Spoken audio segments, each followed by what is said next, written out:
the Easter Proclamation called upon Ireland's exiled children in America to rally to the support of the Republic.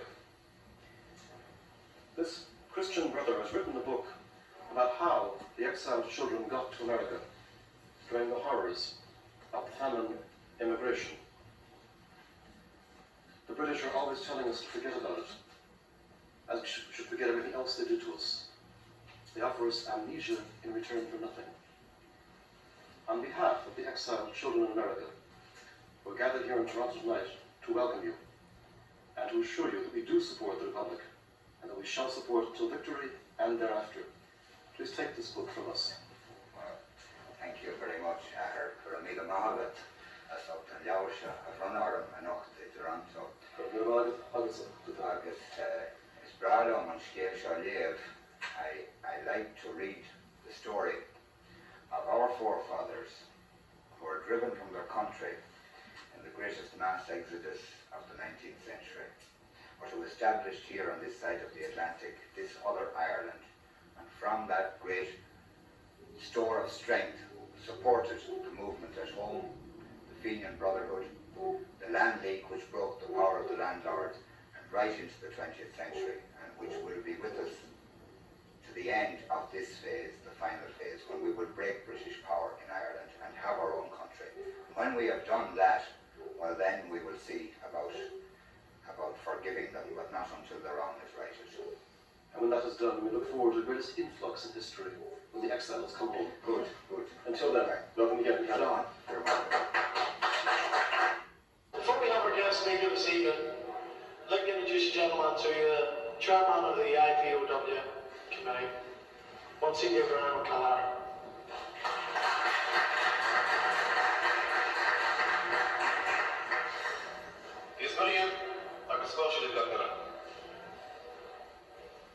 You didn't come to hear me tonight. I won't make a speech for you, sadly enough, you can all cry. But I do want to make a number of introductions. And before I do that, there's one other matter of very great importance.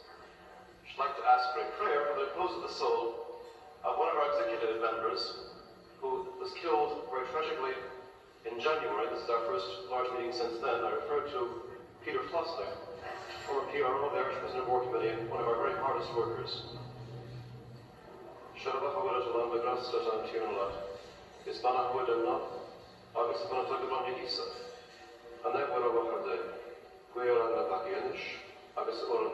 Amen. Eternal rest grant to him, O Lord, and that perpetual life shine upon him. Thank you. We have a number of introductions today. First, I'd like to welcome everyone and assure you that you are all distinguished, welcome, and appreciated guests at this affair tonight. First, from the out-of-town guests, the editor of the Irish People, Martin Galvin from Irish Nortern Aid, New York City.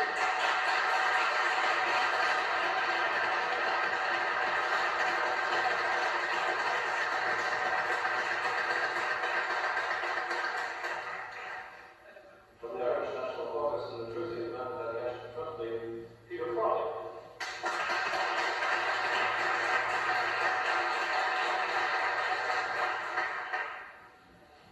The former chairman, now vice chairman of Irish Northern Aid in Buffalo, Patrick Morrell.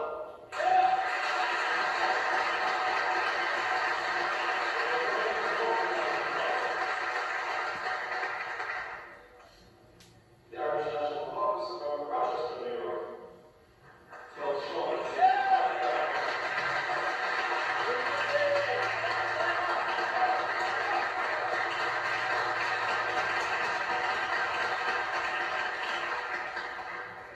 And the South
often it can truly be said that no introduction is required. They include Pope John Paul II, Ronald Reagan, and others such.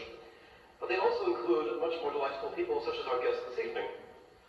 The man who has been the president of Sinn Féin since 1971 and active in the Republican movement in various distinguished and important capacities for many years before that,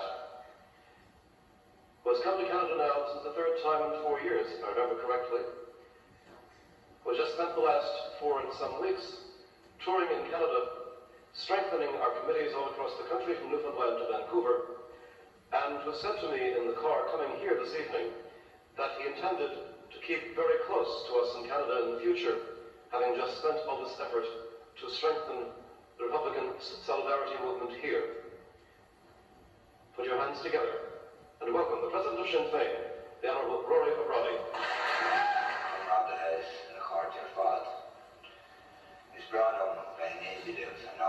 Toronto Canada.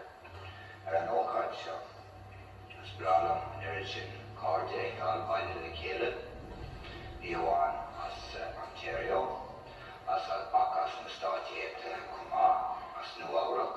Rochester,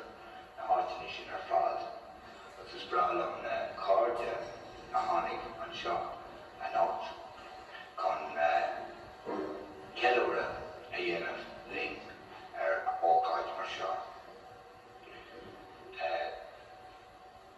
Reverend Chairman, friends, I just want to say that I am very pleased and feel honoured to have this opportunity to speak to you here. The old ballad talked about meeting deep in Canadian woods. Well, that I'm sure was a century ago.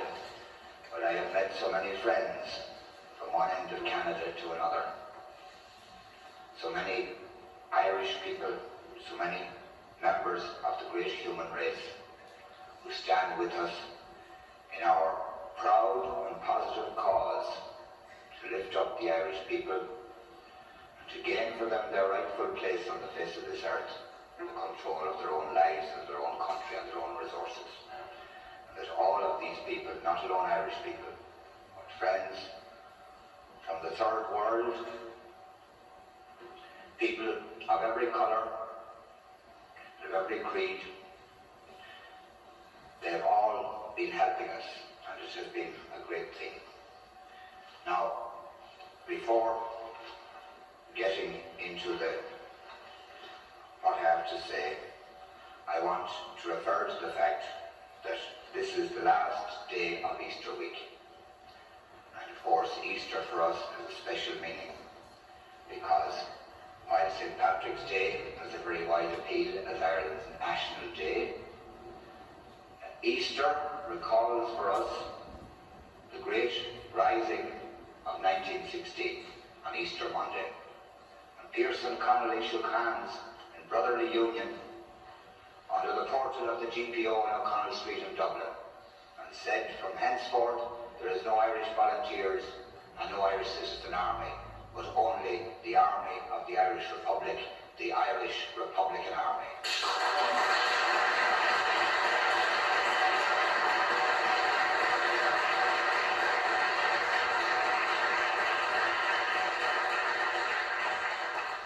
Which has fought and is still fighting down to this very day to drive the invader and the oppressor from the shores of our country and restore our people to their rightful heritage. Now, the proclamation that they issued, the proclamation of the All-Ireland Republic, declared the right of the people of Ireland to the ownership of Ireland and to the unfettered control of Irish destinies. They didn't want to be misrepresented in any way by those who would come after them. They put it down in print. And following a week of fighting, heroic fighting, during which they held the centre of Dublin, they were forced to make a military surrender, not a political surrender, a military surrender. The leaders were secretly court-martialed and executed. And later, it came out what some of them said. And I quote Pearce, speaking to the Field General Court-Martial of the British forces in Ireland. President of the Irish Republic declared in arms and sanctified in the blood of those martyrs, said, "If our deed has not been sufficient to win freedom, then our children will win it by a better deed."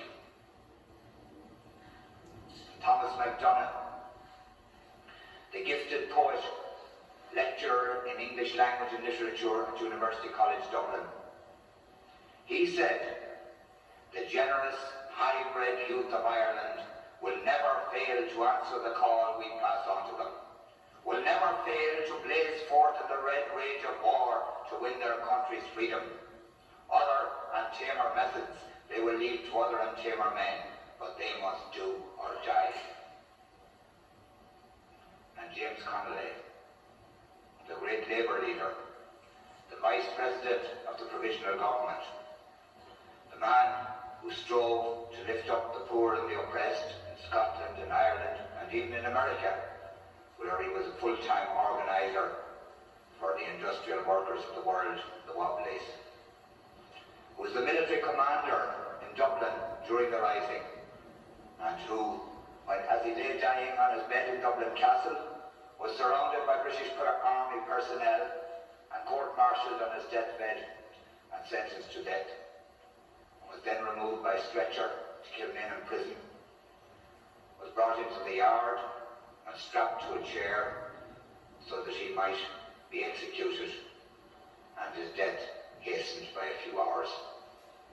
And he said, "Believing that the British government never had any right in Ireland, never can have any right in Ireland, the presence in any one generation of Irish people of even a respectable minority ready to affirm that truth with their lives makes that government forever a usurpation and a crime against human progress." These men made very clear what they stood for.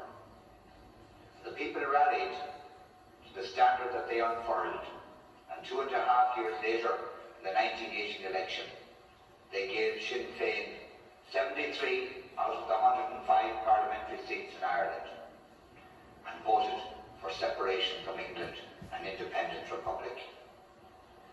And rather than go to the British Parliament, they stayed at home, set up the first All-Ireland Dáil and elected a revolutionary government. And 3 documents were read on that historic day: a Declaration of Independence, which reaffirmed the Proclamation of 1916, a message to the free peoples of the world, which said the struggle of the Irish people was the struggle of all humankind, and ended by saying that the existing state of war between England and Ireland can never be ended until Ireland is definitely evacuated by the garrison forces of England. And then the democratic programme of the first Dáil was read, and I quote for you: "We declare that the nation's sovereignty extends not only to all men and women of the nation, but to all its material possessions, the nation's soil and all its resources, all the wealth and all the wealth-producing processes within the nation. And with Pearce, we reaffirm that all rights to private property must be subordinated to the public right and welfare." It went on to say, "We declare that we desire our country to be ruled in accordance with the principles of liberty, equality and justice for all, which alone can secure permanence of government in the willing adhesion of the people." And ended, "It is the duty of the nation to assure that every citizen should have opportunity to spend his or her strength and faculties in the service of the people. In return for willing service, we, in the name of the Republic, declare the right of every citizen to an adequate share of the produce of the nation's labour." That is very clear and no way ambiguous. But we know what happened. We know what England's answer was. They did not accept the overwhelming majority vote of the Irish people. They brought over the Black and Tans and the Terror, and they hanged Kevin Barry and many others, and they laid waste our country, and then they divided it like that in two. But the unit of decision went against them. They changed the unit of decision. They drew an arbitrary border to our country. And in the northeast corner, they secured a local majority whom they had backed in a position of power and privilege for many years, and sustained in power and privilege until this very day over the remainder of the population. And there, by that arbitrary action, they secured a local majority. And in the rest of Ireland, they established a neo-colonial state. They withdrew their army and their flag, but retained social, economic and cultural domination over the 26 counties. And we had then what can only be called the counter-revolution. Some people call it the Civil War. We would call it the counter-revolution, because it stopped what had been happening. It stopped Ireland and the Irish people slipping out of the grip of British imperialism. And when the new colonial army of the Irish Free State, armed and equipped by England, and in some cases supplied by personnel, when it moved through the country, not alone did it smash the IRA, but in the cases where advanced social action was taken by the people, where the workers in the creameries in the south of Ireland took over their places of work and hung out banners saying, "We make butter, not profits." And when the landless people moved in on the great estates and tumbled the walls and divided up the landlord's land, or the land that the landlord claimed, and ploughed it up and sowed it, and the miners in Arigna in Roscommon took over the coal mines and produced coal and supplied it to the Sinn Féin controlled local councils, as the Free State Army advanced, all these resources were taken back from the people and handed to those who had them merely by right of conquest from the first day. And well and truly could Pearse's poem be quoted, "Nisha era, Shiname non Cailleach Bera, More Mazor, May the Rugco Cullen Croga, More Manord, Oslam Fain the Yield Amord, Nisha era, Whitney May non Cailleach Bera." I am Ireland. I am older than the old woman of Bear. Great am I who bore Cucullen the brave. Great my shame, my own children who sold their mother. I am Ireland. I am lonelier than the old woman of Bear. And if there's one martyr of that period that I want to quote from for you, it is from Terence McSweeney, the Lord Mayor of Cork, our third city, and elected deputy for the constituency of Mid-Cork. And perhaps foreseeing his own painful death and hunger strike in Brixton Prison in London, he wrote as follows: "For one armed man cannot resist a multitude, nor one army conquer countless legions. But not all the armies of all the empires on earth can crush the spirit of one true man, and that one man will prevail." McSweeney foreshadowed his own death, but surely he foreshadowed the deaths of so many others, of which we are all here tonight so painfully aware. And I quote him again: "And it must be clear to all that till Ireland can again summon her banded armies, there will be abundant need for men who will stand the single test. 'Tis the bravest test, the noblest test, and it's the test that offers the surest and greatest victory." And he goes on, "In the indomitable soul lies the assurance of our ultimate victory." Now, coming here and meeting so many friends, we can't but think of the events of the great hunger strikes of 2 years ago. And I want to quote from some documents in that regard. I hope you will bear with me.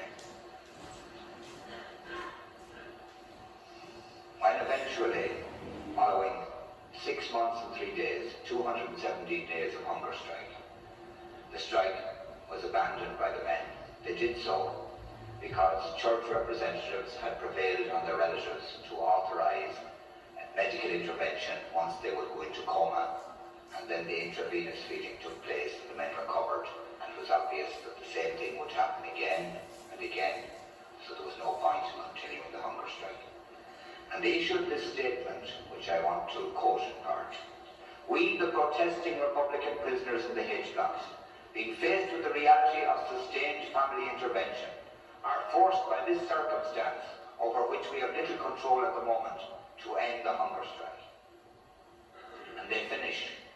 "Lastly, we reaffirm our commitment to the achievement of the 5 demands by whatever means we believe necessary and expedient. We rule nothing out.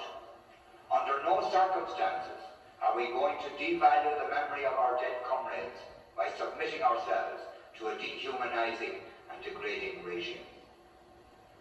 And that evening, Sinn Féin issued a statement in response to them, which said in part, addressing itself to the relatives and the comrades of the dead, "Your sons, husbands and comrades, who made the supreme sacrifice in this, the greatest of all hunger strikes, will live in the hearts and minds of their own people, and of all oppressed and struggling peoples throughout the world. Supporters of human dignity and freedom everywhere have paid tribute to them. And most importantly, because of their action and the response it inspired on a global scale, the days of British rule in Ireland are numbered."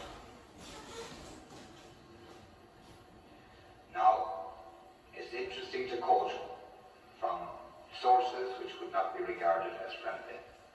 I have here the American TV guide of the 26th of September 1981.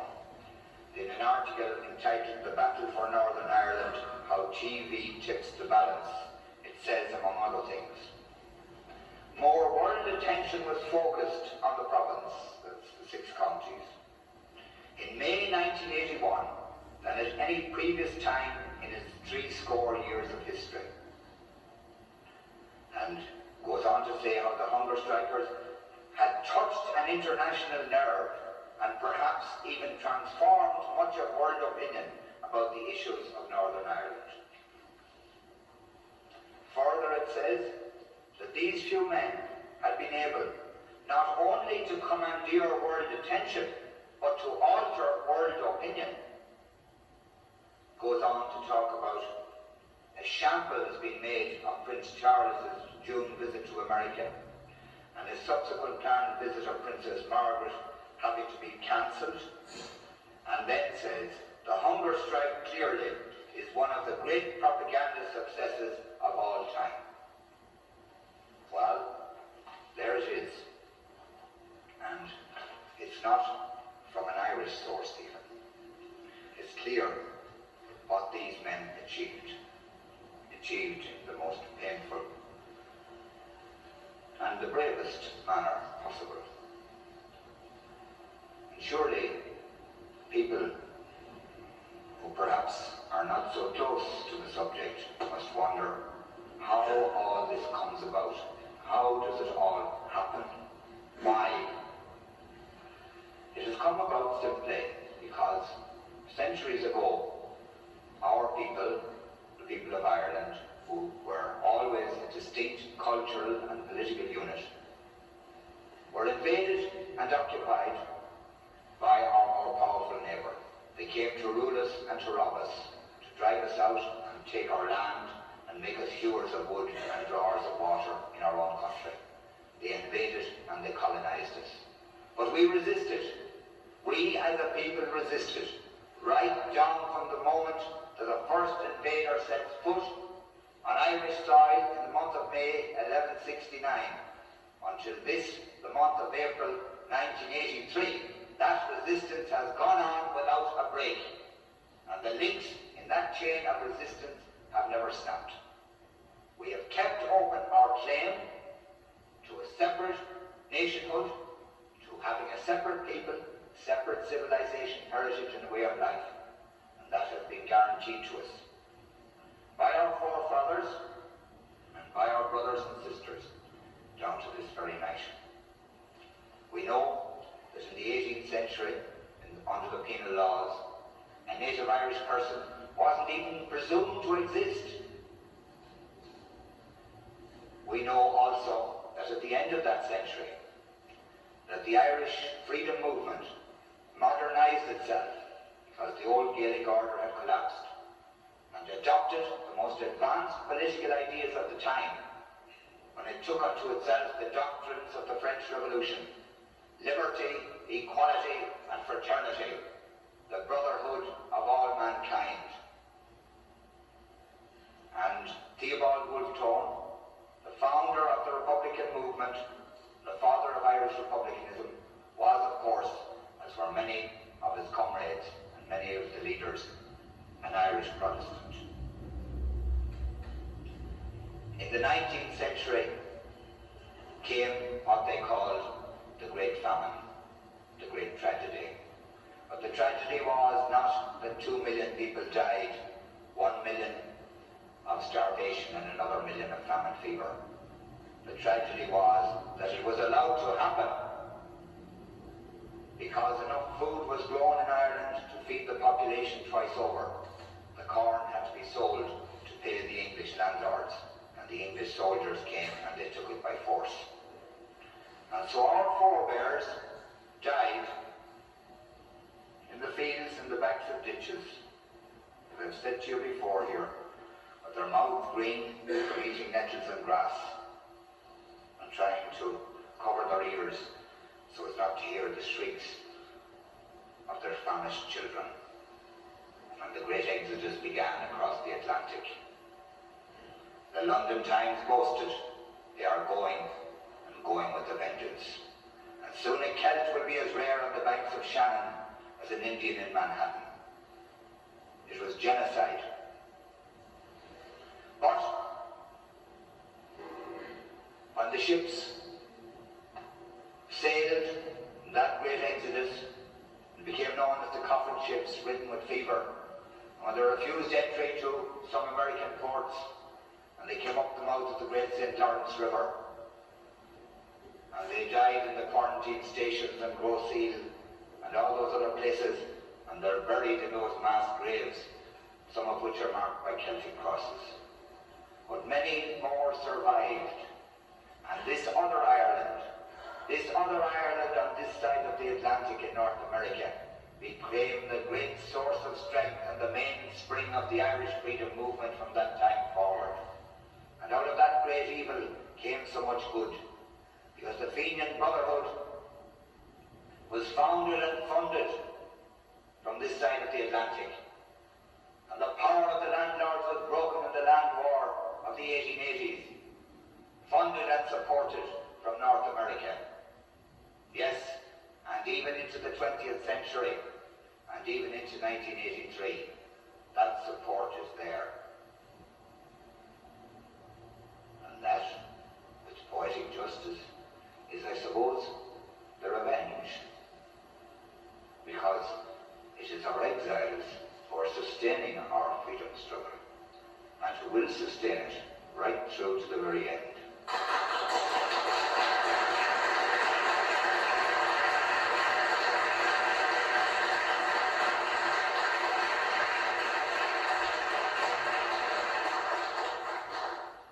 We make first call on you because you are our own.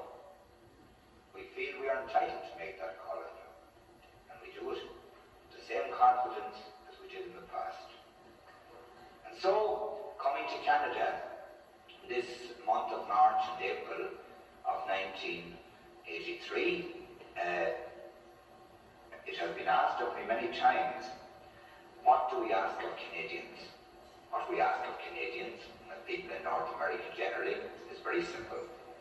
What we ask is support for two demands.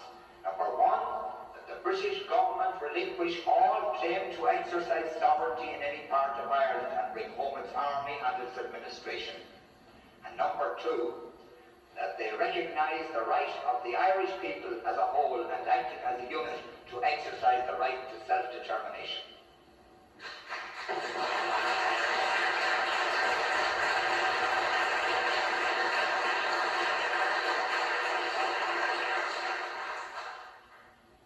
to build that support because now the drama of the prisons has moved from the centre of the stage. And during the hunger strike was realised the potential support around the world, was seeing just what is possible. And even yet, we are still hearing stories of things that happened in Latin America and in Africa and so many distant places where people came out and protested on behalf of the hunger strikers. And just a simple story I'll tell you, in Latin America, where the people wrote Bobby Sands' name on the walls, followed by a cross. And after that, they couldn't pronounce or spell the other Irish names. So they simply wrote Bobby Sands number 2, Bobby Sands number 3, and number 4, and so on up to number 10. A simple people, but showing their support in the most explicit way. Now, what we want to do is to build that international support, to build it on firm political grounds behind those two demands, to bring pressure to bear on the British government, because we have to break the political will of the British government and make them take those two decisions. So we want to build that pressure on them in every conceivable way. In Canada, in Australia, the United States, throughout Europe, everywhere. An exercise similar to mine here in Canada has already been carried out in Australia. Next month we'll have a meeting in Paris of the Solidarity Committees throughout Europe. We want to build that support. We want to further it in every way through the various organisations, church bodies, trade unions, labour associations, sporting bodies, cultural bodies, every way to build it up, to create a better atmosphere, to get across the correct analysis of the Irish struggle, that it is an anti-colonial struggle, that it is an anti-imperialist struggle, and that it is the historic struggle of the Irish people to control their own country and throw out the invader, and that it is now in its last and final stage. That's what we want to get across.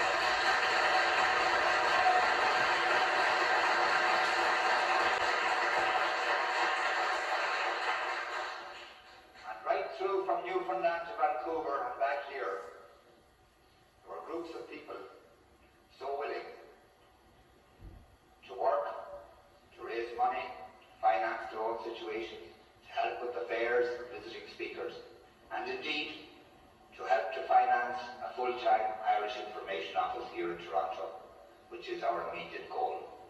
And let me say that the opening of such an office, which will be responsible to the Republican movement in Ireland, is not to be seen as a signal for people to sit down, but rather to increased effort, because this is something additional.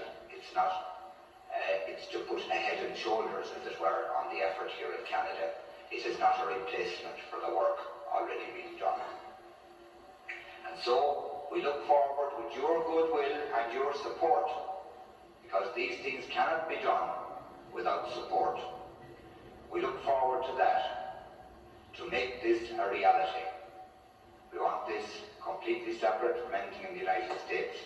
Canada, with its own centre of gravity, its own national entity, and bringing the pressure to bear, ultimately, on the British government. Now, it's only fair that people would ask us at a time like this, and what are your policies, and what kind of Ireland do you visualise? And when you get the British out and self-determination to the Irish people, what will Sinn Féin put in front of the Irish people for acceptance? Well, let us be very clear about it. We never accepted British rule from London. We never accepted indirect British rule through the puppet, Stormont regime in Belfast, nor indeed through the neo-colonialist regime in Dublin. And what we want is that the two states, North and South, the Protestant sectarian colonial state in the North and the Catholic confessional neo-colonial state in the South, be both removed, that we make a completely new beginning, a fresh start, that we wipe the slate clean and we gather all our people together to build out of the new. As we construct a completely new Ireland with a new constitution and the separation of church and state in a pluralist society. And further than that, we want to see the maximum devolution of political power to the local communities and districts. That people would take part in governing their own areas to the maximum extent. The government services be administered in the principle of subsidiarity of function at the lowest possible level. And that people would get as near a direct participatory democracy as possible. And because our country is being treated at this time as a third world country, for example, within the EEC, we have 25% of the fishing waters, but we are allowed to take only 4% of the catch. We have great mineral wealth discovered in the past 20 years. The richest lead and zinc mine in Europe, 30 miles from Dublin. But we have no smelting, which would double the value. And we have no manufacture, which would quadruple it again. And so we miss all that additional wealth, we lose the employment, and we lose the opportunity to construct an industrial base. And what we would say is that we should have a democratic socialist republic. And by that we mean a socialist republic which is democratic, which is not dictatorial or authoritarian.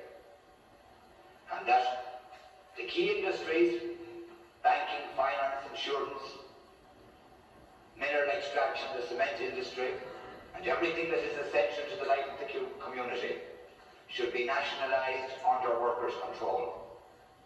That beneath that, we should have a wide range of worker-owned, not state-owned, worker-owned cooperatives in agriculture, industry and the distributive trade. That there would still be a place for private enterprise, much smaller than at present, and with no place whatever in the key industries.